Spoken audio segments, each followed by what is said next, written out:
course I advocate for my child. What I believe that they need. I don't really understand the advocate. Hi everybody, it's Jessica from jessicagottlieb.com, and today we're going to talk about being your child's advocate. You know, when they're newborns, it's a no-brainer. Both of my kids had medical issues, and for me, the school district didn't want to meet my daughter's needs. And, we went through an IEP and due process, and I was her advocate. And it was simple. My child had needs that the school district needed to meet by law, and I advocated for her. My son has had tremendous challenges in school ever since first grade, really ever since preschool, but I think really it's only become formalized ever since, his school years.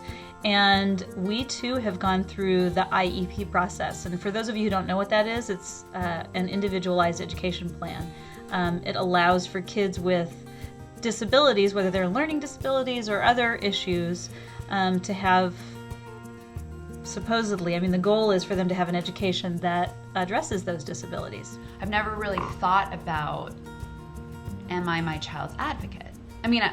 Of course I'm my child's advocate. Of course I advocate for my child and children, and every parent is their child's advocate. But for me, what I really, really want to accomplish as a parent is raising children who are advocates for themselves. Jessica, I don't know what the heck you're talking about. I don't get it, because to me, everything you're saying is just called being a mom.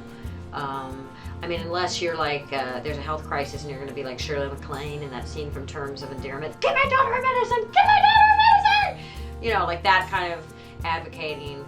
I don't know. I was trying to think of if there's any way I could relate to it, because when I'm listening to you, Asha, and Rebecca, I'm like, okay, I guess that's what it's about.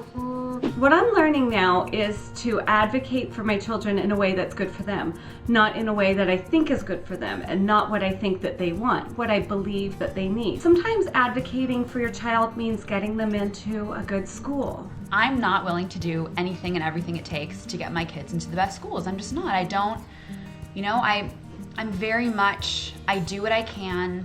I put in the applications and I kind of hope for the best. And the reason I'm not a huge fighter when it comes to getting my kids the best of everything is because I want them to understand that that's not the way life works. It really kind of frustrates me how parents can be so quick to advocate for their children at the expense of others. I went to an elementary school where, long story short, they were kind of not treating me well, and my mother did go down to advocate for me and say that they weren't treating me well, and the school was basically like, whatever, we're a public school, you don't like it, leave.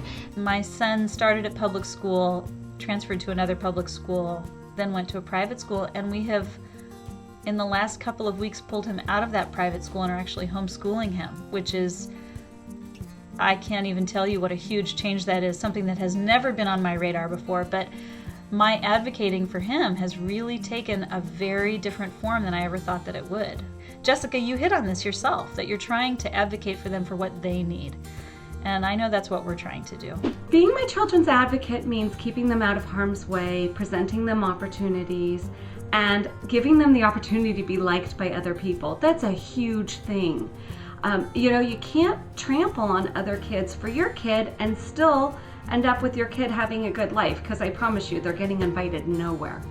So I do want to hear your thoughts. I want to know how you're your child's advocate. I don't really understand the advocate. Advocate. I can't even say it. How could I understand it? Join the Momversation at momversation.com.